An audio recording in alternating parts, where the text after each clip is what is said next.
I had the great pleasure of interviewing Mary Phagan Keene, the ancestor of Mary Phagan, who was brutally murdered by a B'nai B'rith pedophile, Leo Frank, who raped and murdered her in his pencil factory, tried to frame several other men. He was found guilty, thrown in jail. The governor tried to commute his sentence his last day in office, very Clinton style. So they broke into the jail, grabbed him, took him out to a tree, and they hanged him at Southern Justice. The ADL, the Defamation League, you could call it, is still trying to get him a pardon. That has not happened. But the Boy Barnes of in Georgia and his rabbis are harassing the Phagan family. They changed the marker on Mary Phagan's grave. They are constantly lying about the case. And so I brought on Mary Phagan Keene to discuss this issue. Enjoy. Boom, here we go. Mary Phagan Keene, ancestor of the late Mary Phagan, who was tragically murdered and raped by a Jewish pedophile, the chapter leader of B'nai B'rith, and the catalyst for why the Anti-Defamation League was formed, the ADL, which is really a defamation league, to try and exonerate him. I'm going to let you have the floor. There's a lot of hoax about what happened, about whether he was pardoned or not, how the trial went. They basically lied about everything constantly. And they're trying to, in Georgia now, to fully exonerate him, which would be a travesty. So I'll let you tell the story about Mary Phagan. You were named after her. How did you first learn that you were related to her? I'm a military brat, and my dad was in the Air Force.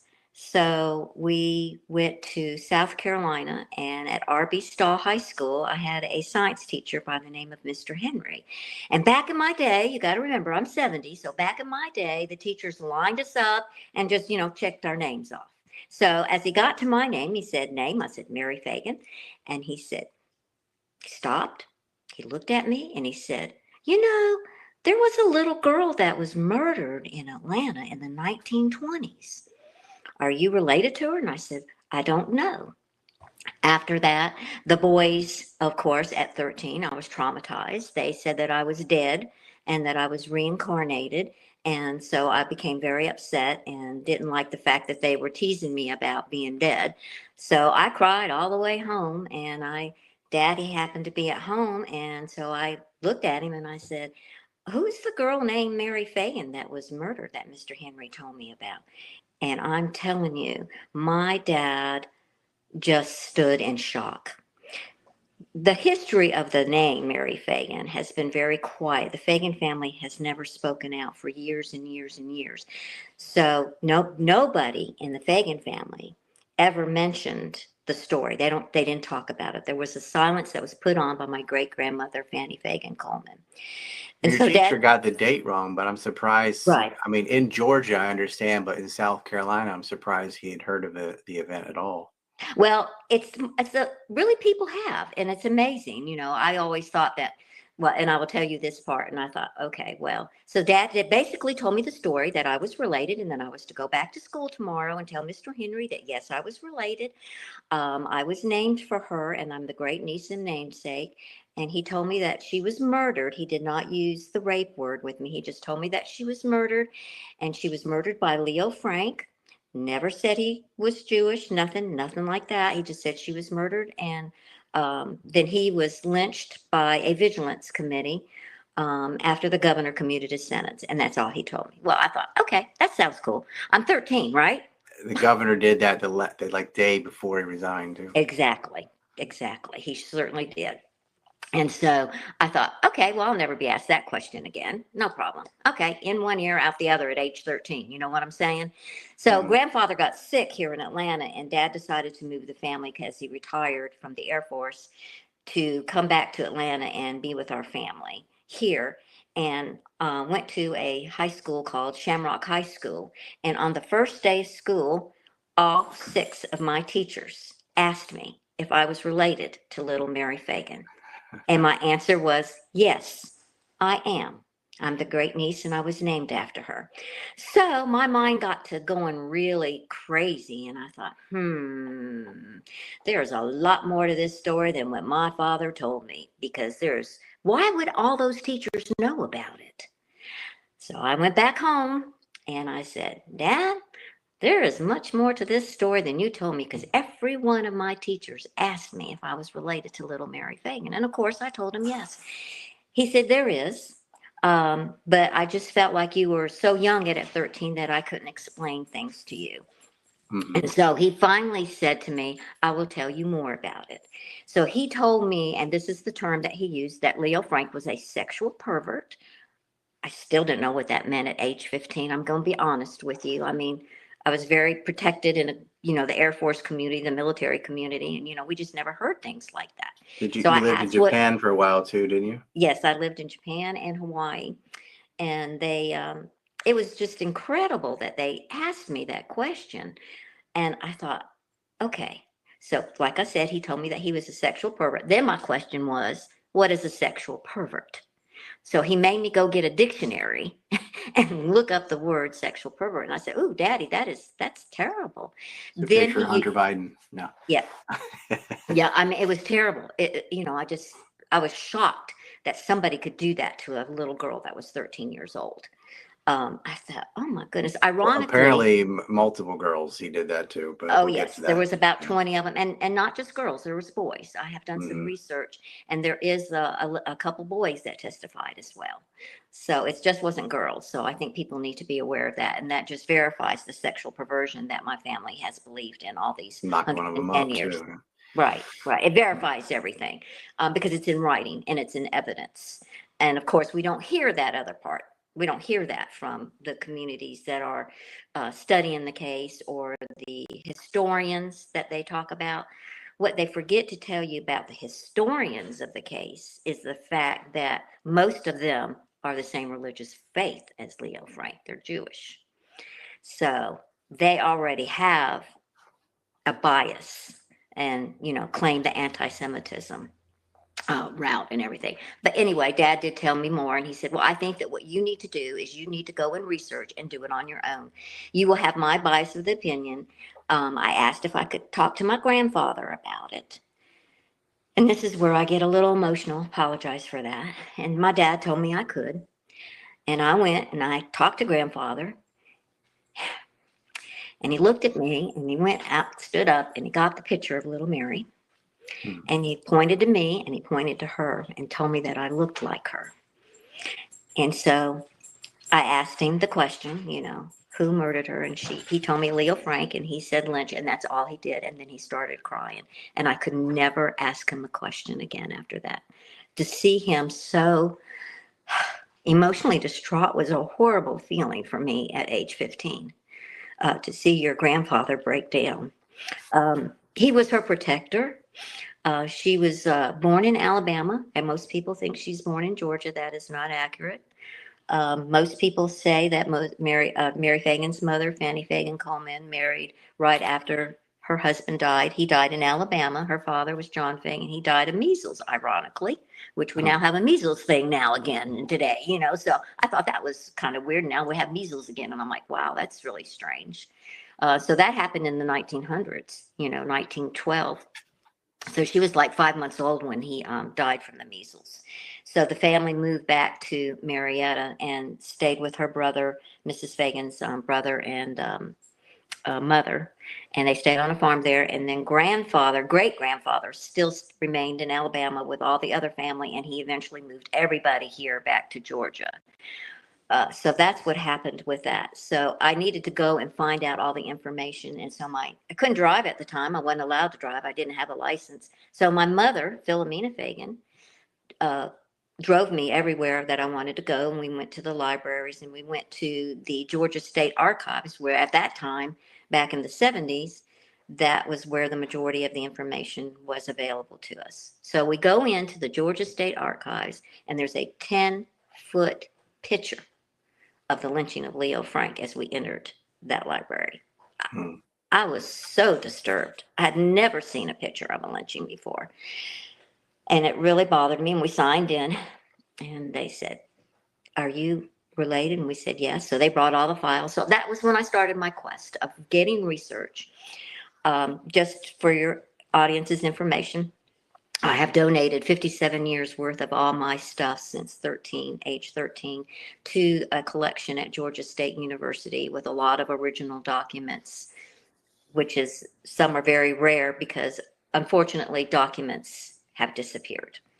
So one of the major documents that disappeared happened in the 1960s when, 65, right? right, 65, Leonard Dennerstein and Harry Golden's book, A Little Girl Is Dead, they were both researching the case, and somehow the trial transcript disappeared. There is no trial transcript. So that's what they have called a brief of evidence. So that's what you have to study, is that brief of evidence. But the really way to study, in my opinion, is to go back to those newspapers, the Georgian, the Constitution, and the Journal, and go back, and you have to read them because they have the questions in there that were asked. Mm-hmm. So that really helped clarify everything. So I've read every single one of those articles for those newspapers. It's interesting because today what they're doing is they're saying that the case was sensationalized by the media, and the media did all this. Ironically, again, the editors of those three newspapers were really for Leo Frank, and other authors have said that. And it's quite most people don't know, but those editors were also the same religious faith as Leo They Frank. tried to frame a colored man too. Two of them, and a white man too. There was a Yep. white man too, Jim Gant, who was a family friend. And this is where conflict comes in, and people say, "Oh, Leo Frank didn't know Mary Phagan." Okay, he had to walk by her station every day that he had to go to the restroom. And yet, when he was interrogated by the detectives, he recommends certain people for them to question, because he said they knew where they were very close to Mary Phagan. In fact, like I said, Jim Gant, the neighbor, the family member, a family member was arrested, and Leo Frank, gave the information to detectives about him. He was white, and the first person he charged was Newt Lee, the night watchman. Yeah. And then Jim Conley, Jim Gant, and of course, Leo Frank didn't know Mary Phagan. I don't believe that, and most people don't believe that either when he had to walk by her station. She was a very young child. She was a very beautiful young girl. She had blue eyes. She had dimples. She was very petite. I'm petite too. I'm 4'11". She was 4'11". She, however, was what my great grandmother called well built, and so you know what that means. She had She a played big, Sleeping Beauty in Sleeping Beauty, yes, didn't she? Yeah. yes, and my grandfather had to watch her. So she was very well protected. Um, so a lot of people say, well, you say that, but why did she go to the pencil factory? And I thought, well, here's the story. The reason why she went to the pencil factory, she didn't work the week before. In fact, I found a record. My oral history has been verified by documentation now, and I'm proud to say that. My dad told me she had quit the week before, and I found that article in the newspaper where she quit. I found similar. She went on a Saturday instead of Yep. Friday to get her paycheck. Right, because she wasn't there working because the medal hadn't come in, and they put notices that since Saturday was Confederate Memorial Day, they would pick up, paycheck would be on Friday. And it was only like $1.35 or something too. $1.20. Mm-hmm. Yeah, something. So that's why she went, and she did go alone to that pencil factory because the family knew that she was meeting friends, and they were okay with that. And she rode the trolley to work, so they had no issues with that. She wore a lavender outfit that was made by her Aunt Lizzie. They were, they were not poor like people depict her walking like that mini series, NBC mini series in 1988. There she was barefoot and all this stuff. That is not true at all. Her great grandfather was a wealthy landowner and farmer in Marietta. So I mean, we're buried in the richest part of the cemetery in Marietta. So I mean, all that stuff is just totally false. And, they just making a story better, I guess, by saying she was poor and she had to work. Speaking of the cemetery, didn't they change the marker on it? Oh, yeah. Oh my God. We'll hear that get story? to that. Okay. Here is the story. It's been 30 years. All right. So in 1994, we were contacted by the Marietta City Cemetery said that they were going to put historical markers throughout the cemetery, and they wanted to do Little Mary Phagan. And my father said, no, she does not need a marker. She's got a beautiful marker. And I do believe that, he was concerned that somebody might destroy it, but it has never been that way. It has always been, there's so many things on her marker. It's amazing. They leave teddy bears, flowers. I mean, it's just the cutest thing. And little kids leave pennies and books and everything. It's just a beautiful thing to see when I go to the cemetery. So the Marietta City Council agreed, and Mayor Joack Wilson at the time called my dad and said, I really want a marker at Mary's grave. And he said, but she doesn't need one. Who's the most visited grave in the cemetery? Mary Phagan. And everybody knows where she's buried. You just ask and you go and you find it. You know what I'm saying? She didn't need a marker. Well, he convinced Dad to go ahead and do a marker. And he said that he would give my father, could do the final approval of the marker. So they did. And they wrote the marker. And at the end of the marker, it says, without addressing his guilt or innocence. The posthumous pardon was given without addressing his guilt or innocence. In 1995, a rabbi by the name of Stephen LeBeau addressed the Jewish community and stood up and demanded that the marker be changed because it was offensive to the Jewish community, saying that he was pardoned without addressing his guilt or innocence. So, what does that have to do with Jews? Just because he was a Jew? Like, yes. That doesn't make any Yeah, sense. he's saying it's anti-Semitism, and there was no anti-Semitism at the trial. There's no evidence of it and all that stuff. And I will tell you this part, when you go into the newspaper accounts of it, not one time is Leo Frank listed as the Jewish superintendent. He's listed as superintendent of the National Pencil Company. So what does that tell you? I mean, they're just making something out of it. As you said, they just plant evidence and then they just repeat it, and eventually it becomes the truth. But I will not allow this story to become their truth. It is my truth, not their truth. And they tell big lies. So the rabbi told these big lies and all this stuff. Well, I went to cemetery, and to clean the cemetery, they changed the marker. They completely changed the marker without notifying the family. They did all this in secret. And I do have evidence to support that. I am doing a revision of the book. It will be out either in April or June of this year. And, soon. I have all that stuff in the book so that people can see that I am telling the truth. And I tell the audience this too. He was convicted by a jury of his peers by other Jews. Like, it didn't. No, that it was wasn't not. an issue for anybody except B'nai B'rith and then the ADL. That's there were no Jewish people on the trial for the jury. There were for the trial before that, the court before that. There was like 4 or 5 of them that were of the same religious faith as Leo Frank. Yes, and so they. They said, let's move forward. They went with the whole thing. It was 25-0 for the grand jury. And they were on the grand jury. And are you ready for this? The grand jury did not have Jim Conley's testimony. They never knew about Jim Conley when they did it. So they were just gathering the evidence there. So back to the sign is, I couldn't believe it. So I called a reporter friend of mine at the Marietta Daily Journal, and Bill Kinney. I said, Bill Kinney, what's going on with the marker change? He said, what do you mean? I said, they changed the marker. He said, really? I said, yes. So he met me at the cemetery and he went, well, they did change the marker. So I do have that evidence. Like I said in the book, I have the article of where it's being called out. It's so petty. It's Would they ridiculous. just sneak in there and do that? Like, yeah, well, they did it clandestinely. They did it in the middle of the night because I know somebody that called me and told me after the article came out. She said, "Oh yeah," she said, "I was aware. They all met at Philip Goldstein's office and they all did it and they decided as a team. They never went through any judicial little procedure. Secret meeting. We're gonna go sneak in the graveyard and change the marker." Yep, that's what they are. Everything's secret shady. with this case. It's secret. And Phagan family never knows anything what's going on. So it's really hard when you just all of a sudden you read something in the paper and it's like, you've got to be kidding me. So that was a hard thing. So what the sign now says at the end, it says Leo Frank was issued a posthumous pardon. I'm calling it bamboozling the public because what they're saying to the public is he was found not guilty. And he was found guilty, and he was found guilty, and that that broke sign into jail and they hanged him. And they said, and the jail said, I mean, the sign said, implies otherwise.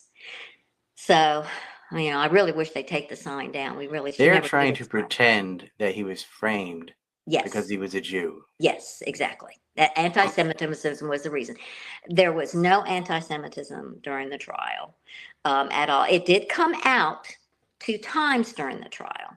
One was on August 14th, 1913, and all the papers reported Leo Frank's mother shouted at Solicitor Dorsey, "And neither will you, you dog, Gentile dog." Okay, so that's the first time it came in. That's her doing it. Yeah. Yeah, she had to be removed. She was removed from the trial for that. That was the first time. The last time it came is the last day of the trial, where they got the trolley conductor, George Kenley, to get people to testify that said that if he was on the jury, he would take that damn Jew and hang him by the neck. And that's unfortunately how it ended. I will tell you something else too that I really discovered. The defense had a very prominent law firm that defended Leo Frank, and they were very paid very well. I think like $15,000 in 1913. Of Wow. course, now today it's worth like millions today. It was unbelievable to me that these men had such intelligence, integrity, and were considered the best. Do you know what their defense was? No? Give it to us. All right. The defense was that Jim Conley, the black man, did it, and that no white person would ever commit such a crime. They used white privilege. That was their defense.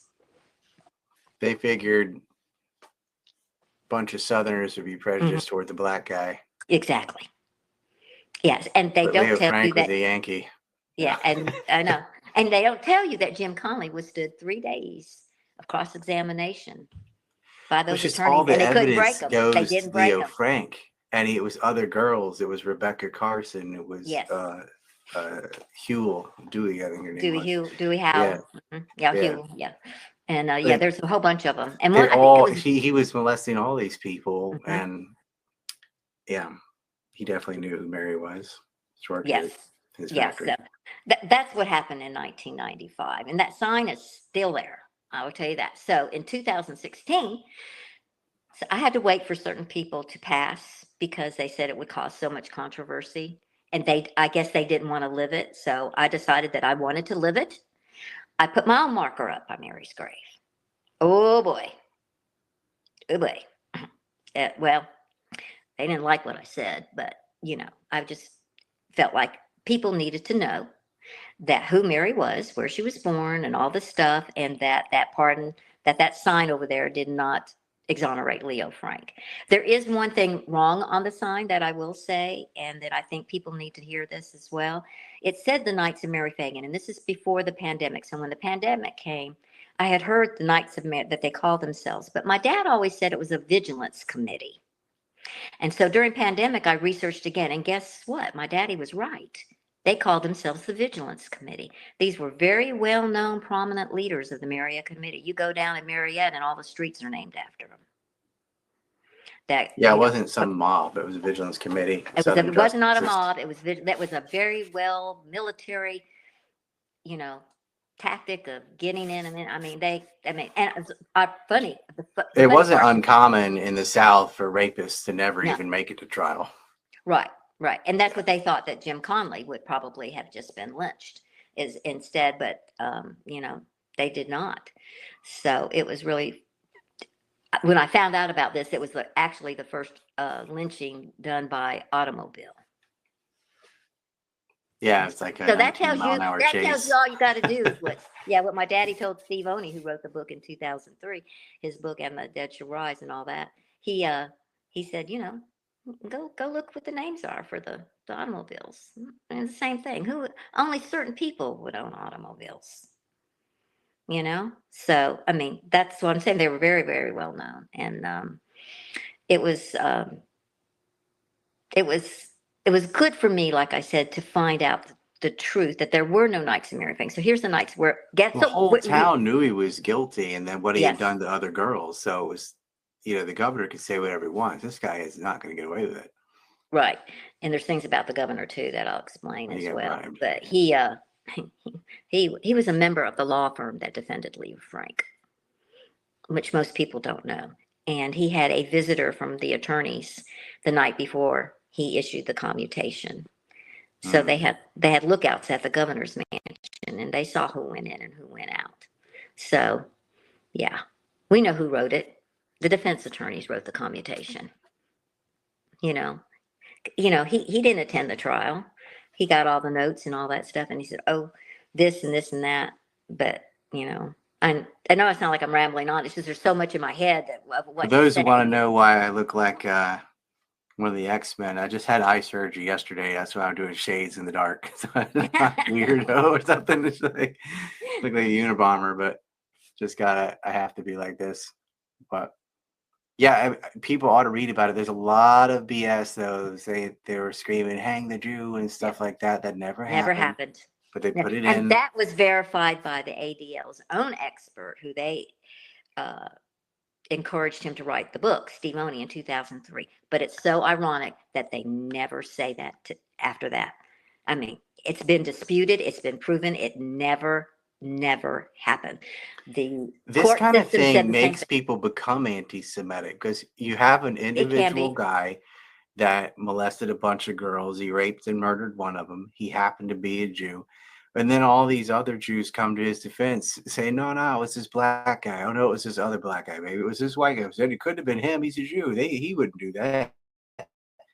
But it's because he was B'nai B'rith, which is Right. a cult. And, these Right. are not regular Jews. These are hardline fanatic types. And they all stick up for each other, no matter what the Right. crime. Even if you murder a little girl after raping her, And they're she on was his brutally side. raped. Brutally. When I had to read Yeah, the it's autopsy just report, oh my goodness, I'll get emotional again. It was horrible. It was horrible what he did to her. I'm sorry. It was just horrible for a 13-year-old girl. And well, he that's the swung other for thing. it on a tree for it. Yeah. And they said, so the autopsy report, which nobody talks about, shows that she had no markings on her body. They said that she had blood in her panties. And the defense and the governor, in his commutations, said that it was her menstrual cycle. The family disputes that. The family says that we have evidence from a report that my great grandmother said that Mary was not in puberty, which to me, because I know I'm a female, that, I got a menstrual cycle myself. So I know what that meant. And she did not have one. 1913 girls are not having that period at No, 13 years old. no. And my daddy said if she had had her menstrual cycle, she would have had a piece of cloth with two pins tied in there for the way to collect the blood like they did back in 1913. And that is true. I verified that what did girls do for feminine protection? And it came up exactly what my daddy said. So I'm sticking with my daddy, It's not a coincidence that no. she's bleeding the day she's murdered. Come on. No, but she was a virgin. And the hard part for me about this case is how people are smearing little Mary because she was beautiful. She was a little girl, and they claim that even Steve Oney smears her and calls her a voluptuous woman. She was not a woman. She was a little girl. And so that really hurts more than anything. But there's several books that have done that, come out and done that. And oh, she flirts and she does this. The musical parade, when I went to see it, that's what they showed her. And I just about jumped Can up you out of imagine that a 13-year-old? What no. was she wearing? It doesn't matter. Well, she was dressed very nice. I mean, I her know. aunt made her outfit. It's like She it was doesn't covered matter from if head she to toe. I'm walked around in a looking at her bikini. picture. Like, Yeah, I'm looking at her picture over here, and it doesn't accentuate her breast, which is why she was big chested, as my grandmother said. She was big for her age, is what she so said. what? Yeah, so that's okay. But nothing accentuated that. You know what I mean? They deterred that from her when they dressed her, because that's why they made her own clothes, because they knew they didn't want to be a Lana Turner. Ironically, Lana Turner played Mary Phagan, her first role in the 30s. Oh, really? Mm-hmm. Mm-hmm. So that was kind of interesting too. But anyway, I'm trying to think. I know there's so much I want to say. What else have they done? They changed the marker. Then they did the mini series. The year I wrote my book, the Murder of Little Mary Phagan by me. Then they had that mini series, and Georgia crushed the media with how awful this was. What they didn't know was, and in my collection, I happened to get somebody sent me anonymously the whole playwright, a copy of it. Hmm. And so I have my library over here in the corner, and I went through and I said, "Oh my gosh, this is Harry Golden's book all over again. A Little Girl is Dead." So if anybody goes and looks at that, they'll see where I'm highlighting on what page, and I compare the pages where it is in Harry Golden's book. They wanted nothing to do with my family. They could care less. And part of the reason why the miniseries came out was because in 1982, the big story came out about Alonzo Mann, the office boy that worked with Leo Frank, and he said that he saw Jim Conley with the body of little Mary Phagan on the second floor. And so that was something that when that came out, and that's the year that I came out. You know that song, "I'm coming out." You know, I was dancing to that song, and I'm going, "I'm coming out." So I called the Georgia Pardons and Paroles Board and talked to a Michael Wing, and he did not believe I was me. He said, "This is a joke." I said, "No, I'm Mary Phagan." He said, "There's no relatives to little Mary Phagan." I said, "No, there are. There's a whole bunch of us." "Really?" I went, "Yes, sir." Okay, here comes my military out. "Yes, sir." And I said, "I would like to know if a pardon is applied for Leo Frank through the American Jewish Community, the Federation of the Jewish Community, and the Anti-Defamation League." And about a year later, he called and said and he called and said that we received the application for exoneration for Leo Frank. And I said, "Okay, thank you very much." I said, "Well, can we come to the board and present?" "We're not taking that. They just, we're going to look at evidence." And I said, "Well, you know that the trial transcript is missing and all that kind of stuff, right?" Unaware totally, so They have no they were clue. given the materials by the Jewish community, which is to get What's their view on disgusting it. is that, they keep changing their names, but the National Jewish Congress and Yeah. the ULA and all these things. The Bronfman families, which ran that for the last 20 years, were involved financing an NXIVM cult, which was branding women and also donating money to Jeffrey Epstein through Reported Carbine and Ehud Barak, these little butchers. So, like, pedophile rings of modern times have been financed by the presidents of these same Jewish federations that are also trying to exonerate Leo Frank. And I just don't understand it. Why are No, you I so don't either. obsessed with exonerating a murder pedophile Well, I think, it from comes from Cobb 1913? County. Yeah, it comes from Cobb County in the city of Marietta because like I said, you go down the streets and they're all there. So I think the former governor Roy Barnes is involved in this now. He got involved in, like, I think 2015, if I'm Barnes. correct. And he and the rabbi and Congress people have gotten together, and they came up with a way to exonerate Leo Frank. They look for ways to exonerate him. And so they came up with this idea. So for like 3 years, they had been working together. And this is another kind of surprise, but on April 26th, I'm sure you know what that date is. It was the day Mary was murdered. In 2019, Fulton County DA Paul Herrod, Governor Burns, Rabbi LeBeau, and the Anti-Defamation League have a big news conference about the establishment of the Conviction Integrity Unit to exonerate Leo Frank. Disgusting. Yeah, I went, "What?" And Exonerate him? Why? because he's He was Jewish. convicted of Because he's murder. Jewish. I hate Yeah. to say Yeah. it. Well, And that I doesn't even matter. have Jewish He still murdered. grandparents. Yeah. I'm not anti-Semitic. you know, I just don't understand why they have to. And unfortunately, Governor Barnes has even like attended, he did all kinds of things Look, at the Jews law can kill schools. people like anyone else. So Mhm. what? It just What's the doesn't make problem any here? sense. Why are you so obsessed with this guy? He's like, he did it. Mhm. Mhm. Okay, he did it. All the evidence shows he did. His peers convicted him of it. That's that. But and it went all the way to the Supreme Court, and then that's a whole nother thing too, with all those court rulings and everything. So anyway, they devised the Conviction Integrity Unit, and they had a whole group of people. I wrote letters. I mean, I said, why isn't the Phagan family involved? Why are you doing this? I think Governor Barnes, he just has something going on. And I guess it's because they found out that his wife's grandfather was part of the group, was part of the vigilancy group. And he just has to make a big stink about it and be the almighty power of this authority. And unfortunately for him, he is telling lies and continuing the lies, as well as the rabbi and the ADL. Well, we caught the ADL. I mean, when the All Stu they ever Peters do is thing, lie. right, with the ADL, they said that he was postuling his pardon. And I said, oh no. And, Stu Peters put that up about me saying that, how they changed the marker, which I think is great. Good for People him. need to know what they do, and they do everything in secret. So this Conviction Integrity Unit Oh, was I've set. been defamed by the ADL. Yeah. So is Well, Stu, I'm pretty sure. I'm sure he has too.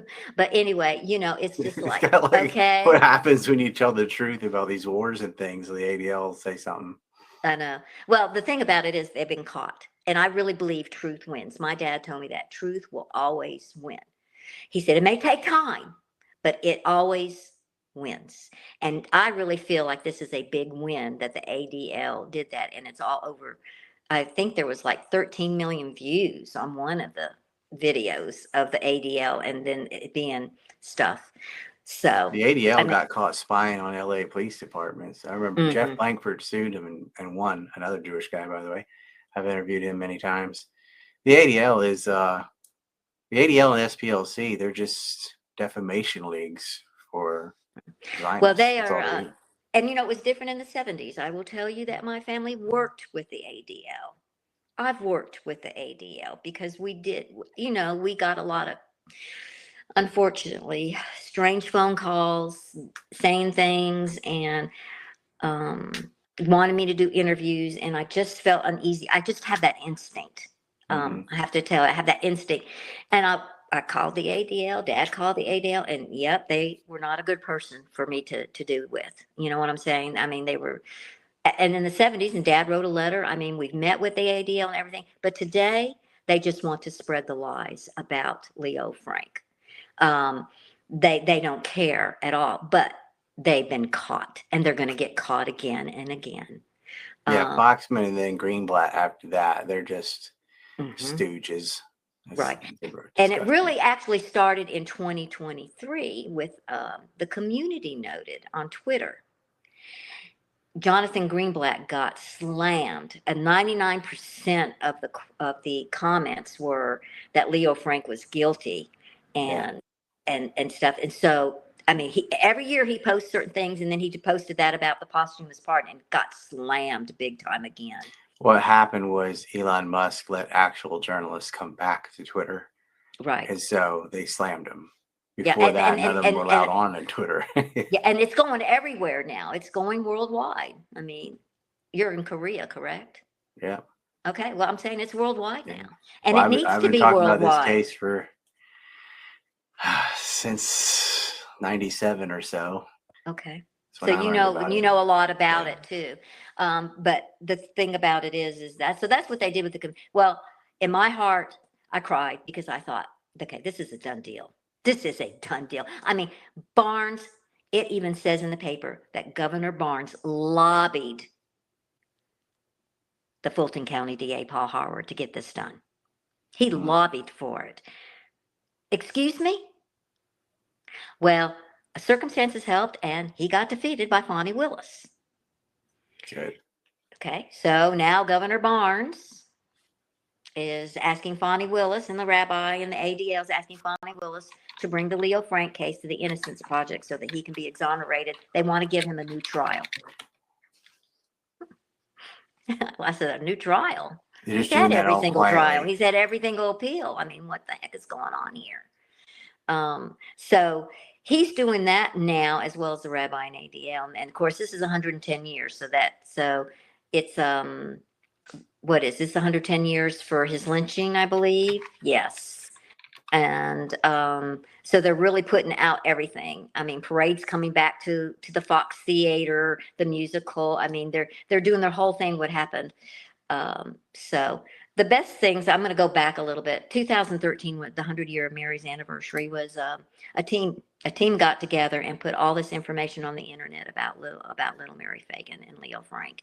And that was the best thing that happened to me, because, I have to go and visit in libraries and stuff like that. I could do it at home now. I couldn't before. And so I was really pleased about that. And then in 2015, the 100th anniversary of Leo Frank. This is all in my book too. The rabbi gets a big billboard.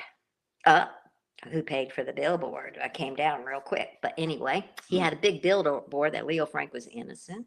He had Coca-Cola bottles made that Leo Frank is innocent. He had a big meeting at the temple with all these dignitaries and all these people that were part of the establishing the conviction integrity unit. They did all this. They planted trees. They did all this stuff, and it just absolutely drove me crazy. I just didn't have peace of mind for a whole year that year. I mean, you should see the stuff that they promoted, and we were Roy quiet. Barnes worked for the Aspens Institute, which is just the same place that Louis Leibowitz and all the neocons that lied about Iraq and Syria, which is where they end up. So he's just surrounded by scum. Well, he's not, to me, I don't think he's a very nice person. I mean, why would you announce something like that on the day she was murdered? I just don't get it. Does he not realize that the Phagan family, he knows I exist. He's got totally people whispering in his ear. I don't know. He's got, well, I do know this, that. But how could that be, of all the issues in Georgia, like that's what's, somebody is pushing him to act that way. I'm certain. Yeah. Well, ironically, in 2015, they asked Governor Deal to do it. And I wrote a letter, and I really do believe my letter helped change. He said that ship has already sailed. They don't want about it. They don't want it. It shouldn't be doable. He's guilty. You don't get to years later undo it. Like, he did it. Deal with it. And that's what I'm saying. I just don't understand. This is not something we should have to worry about. Well, each year a new governor might come in and reverse everything. Well, they can't. At this point, it can't happen here in Georgia. It had to go through the Georgia Pardons and Paroles Board. The governor is not allowed to pardon in Georgia by law. So that's why it went to the Georgia Pardons and Paroles Board. And of course, in 1982, they looked all the evidence. They took over a year and a half to look at everything. Alonzo Mann's testimony. Excuse me, I got a fly in here. They denied the pardon, based that he was not guilty. They said, no, there's no evidence to prove. So they just left it at that. And here comes another secret part. You ready for this one? Cracks me up sometimes. There's so many secret parts here. In 1983, they announced that the pardon was denied. So after that, they got a group of people together with the Pardons and Paroles Board, and they got a young man by the name of Clark Freshman, who was doing a thesis at Harvard on the Frank case. They gave him total access to all the records that the Georgia Pardons and Paroles Boards, but denied me those records. So he came up with without attempting to address his guilt or innocence. And that's where it came from. So for a whole year, the day before they announced the pardon, they called my father and I in and told him they were doing it.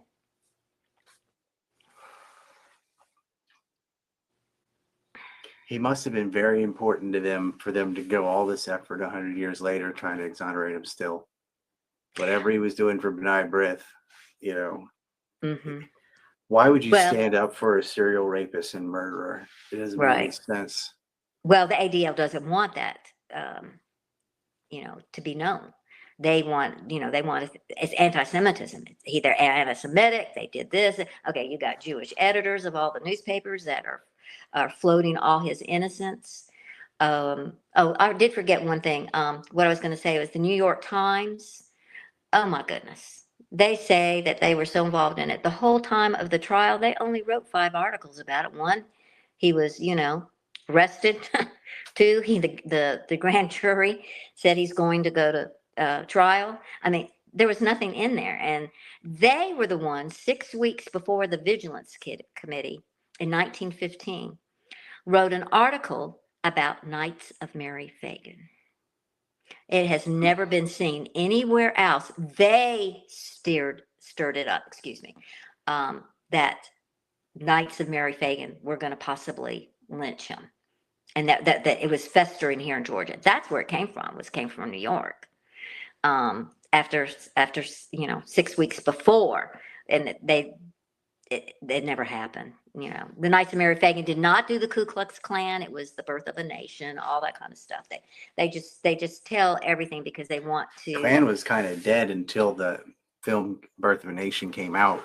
Yes. And it would have been over. I mean, it was, for those who don't know, the original Klan was a paramilitary group that arose in reaction to private property being confiscated by the North and taking veterans' votes away. And it was fizzled out. It got kind of reinvigorated, ironically, mostly in the North, mostly in like Indiana and Illinois, where were the people in the Klan, not even down south, because of a movie, A Birth of a Nation. It's where you get the costumes and the cross burning and stuff from the film. That wasn't what Nathan Forrest had made. And then there's a third iteration later. But anyway, the Knights of fill in the blank were common clubs, the Knights of this, the Knights of that, right. All throughout the South and the border states. So it was just something some Yankee paper would say. Right. And also spooky. And they tied the Vigilance Committee members with, those Vigilance Committee members were up on Stone Mountain. Well, there was only 2 of them that were part of the Vigilance Committee that did that, and there was 25 total. So that's interesting too, but it had nothing to do with the Knights of Mary Phagan. I mean, it was just called the Vigilance Committee, and that's what they all been calling themselves.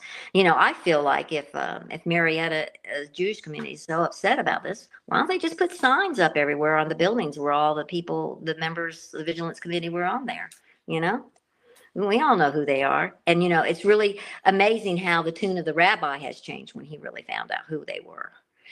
I knew who they were when I wrote my book.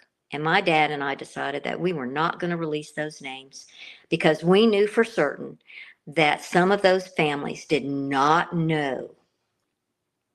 They did not know they were part of the Vigilance Committee. And it was not our right to tell them that. I don't think there's anything wrong with lynching the guy. Like, he raped a girl, he murdered her. Well, my father, Daddy and I were just being more sensitive to the families that were living that didn't know. What a shock, because it was a shock when the names came out. And Steve Oney's the one that did that in 2003, and that was his whole purpose in writing his book, is that he wanted to have he took 17 years to write that book. This crime was so horrific. It's unfortunate, not like now. I mean, people get raped and murdered, but that just didn't happen, especially little kids. Right. And that's why the whole town said, oh, okay, that's it. The most shocking thing I could compare it to is that guy in Ohio who kept 2 girls in his basement for years, wouldn't let them out. He just had sex slaves in his house. And was her name Amanda something? Anyway, one of the girls finally escaped. But that case was so shocking. He just kept them on their knees in a room for years, raped them every day. Like that doesn't happen. That's kind of how this was in 1913. Like a child, like a 13-year-old kid getting raped and murdered, that just was beyond any kind of crime that had ever happened at that time. It's just unheard of completely. Right. When the detectives found her body, and they went down there, and I think it was Detective Black, I'm not sure, or Starnes, but one of them said, "Oh my God, it's a little girl." Amanda Berry. I just looked it up. Okay. Yeah, she's like, "I'm Amanda Berry," and she escaped. Well, he had babies with him. Horrible. Yeah, and there's just bury him in the yard. Yeah. Yeah. Well, that's it's. Yeah. And my daddy told me that she's supposed to be the original intention was to burn her in the incinerator, and I did find that information too. I had no idea if they, in a way, you wonder what would have happened. I mean, nobody would have ever found her, um, but I believe that was God's intention to have her found, because my family was just so distraught about that, He cut her throat. Is that what happened? Well, he strangled her. He strangled her. Yeah. She died from strangulation, but he did things to her body parts that were not nice.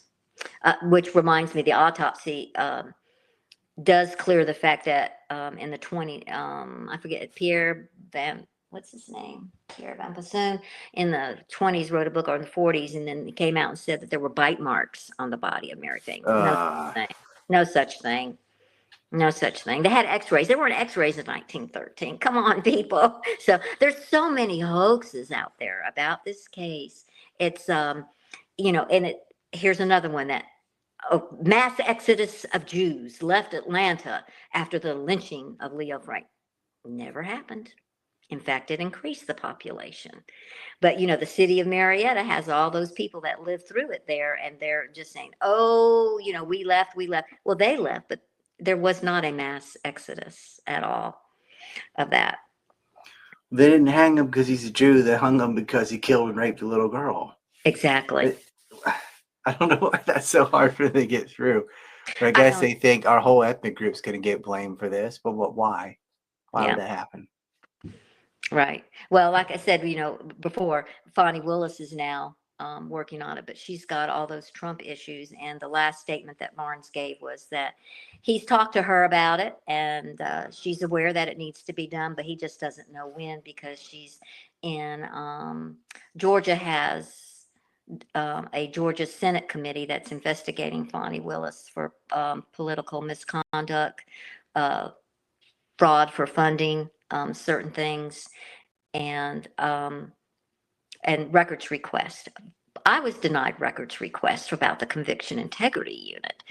So my thought is I'm going to submit to the Georgia Senate Committee and to the Attorney General here in Georgia, Carr, to let them know that I would like to have my records. Everybody else is winning. They set a precedent. She had to pay $22,000 to the political judicial person, and now Ashley Marchant, she has to pay $54,000. I would like to have generational trauma that she continues to put on our family. That's what they're doing too, by threatening to try and exonerate Leo Frank. Let's just let it rest, man. He got what he deserved. Let it be. You're messing with the family members now by doing this. But they don't Tell care. people where they can follow you and learn more about this case. Okay, well, I have in 2009, I got, I was going to say an ugly word, but I don't say colorful metaphors. And so I started my own website, www.littlemaryphagan.com. It has all the evidence on there. It has all the newspaper articles on there. It has a series called You Are There, and we're going to start it again on X soon on April 28th, when the first newspaper comes about finding her body, and it lets you read the three top stories of those three newspapers of what they're doing. So you tell me how they, because now they're saying it was the media frenzy and all this stuff. They've never said that for 100 years. It's never been that. Now all of a sudden it's because they're telling the lies. So I'm also on X, Mary Phagan King at Phagan King. If you want to do whatever on that, text me. I always answer. I have a book, The Murder of Little Mary Phagan. It's on the website at no cost. I will not charge for this. I just want the information to be out there. We don't care about making money. I just want to have this as a record in the history of our family and what really happened to little Mary Phagan and all this stuff coming around. The new revision has everything. I mean, everything in it now. I mean, they've just done so many things, like Dale Schwartz in 1989, I think it was. Let me check my record. in 1989, he gave in the Atlanta Jewish Times the quote of the judge to the jury. And he said some very horrible things about African Americans in there. And it was completely a lie. It's a lie. That's not what the judge said. So I have that, and I have the original paper that I got about that, his instructions to the jury and who was on the jury and everything. So I do support everything with evidence. I have it. They don't. Theirs is just emotional. Mine's emotional too, but for a very different reason. But theirs is emotional because they really feel that he was convicted because he was Jewish. And of course, we have the colorful character Tom Watson. They always say, well, Tom Watson did all. Yes, he did. He did write some anti-Semitic 10 things. different women came forward, girls, I should say, spoke when questioned about this pervert. There's no question what he did. He had Right. blood on his clothing. I mean, it was him. Okay. Anyway, I know. you got the website, you got X. I hope Yeah. people can support you. I hope they'll read the book. It's free. Yeah, it's And free. then I mean, no on money. the anniversary in April, you're Yeah. starting up a series again. Excellent. Yeah. So I'm just trying to, now I just want to thank the world because the world knows. And that was my goal, is to let this go worldwide. And with people like you and Stu Peters that are wanting to do podcasts with me, it's important to me to let the people know the truth, and truth wins. It will. Thank you so much. Thank you.